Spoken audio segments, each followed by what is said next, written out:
নমস্কার বন্ধুরা, আমি স্বপ্না বলছি। আজকের খাস্তা চিংড়ি গজা বানিয়েছি। আর এই খাস্তা চিংড়ি গজা কিভাবে বানিয়েছি সেটা আপনাদের সঙ্গে শেয়ার করব। এখানে থালাতে আমি নিয়ে নিলাম 2 বাটি আটা, আর ওই বাটিতেই 2 বাটি নিয়ে নিলাম ময়দা। আটা ময়দা সমান করে নিতে হবে। এখানে নিয়ে নিলাম ছোট্ট চামচের 1 চামচ বেকিং সোডা, আর ছোট বাটির 1 বাটি গুঁড়ো দুধ নিয়ে নিতে হবে।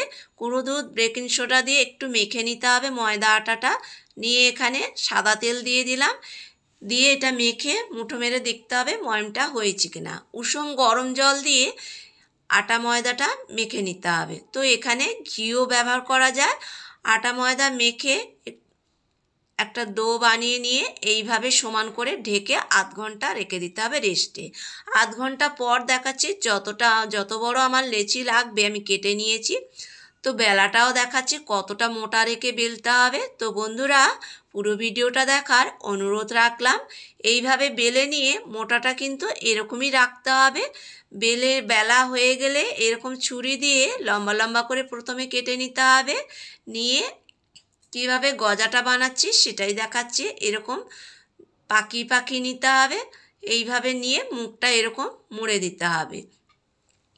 তো এখানে কেউ চাইলে বড় বড়ও বানাতে পারো, আবার কেউ যদি চাও ছোট ছোট করে বানাবে তাহলে মাঝখান থেকে এইভাবে কেটে ছোট করে নিয়ে এইভাবে পাকিয়ে নিতে হবে দুপাশ থেকে এরকম পাকিয়ে নিলে এটা দেখতেও ভালো লাগবে আর এটা খেতেও সুন্দর লাগবে।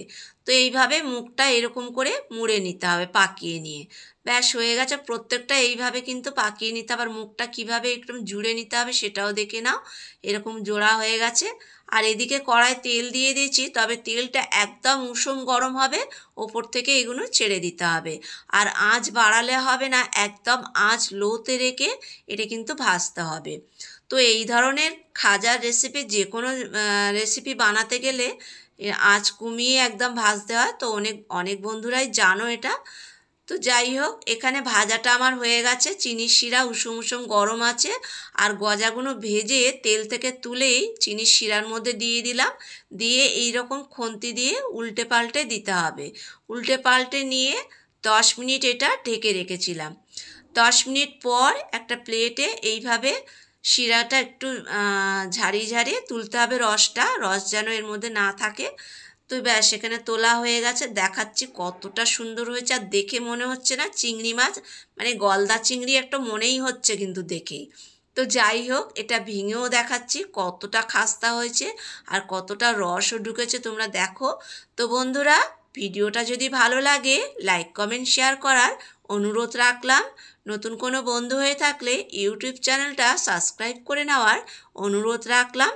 আর এইভাবে যারা যারা খাস্তা খেতে পছন্দ করো, একবার হলেও আমার মতন চিংড়ি খাস্তা গজা বানিয়ে খেয়ে দেখুন, ভীষণ ভালো লাগবে। আর বাড়িতে বানিয়ে রাখলে এটা অনেক দিন থাকবে।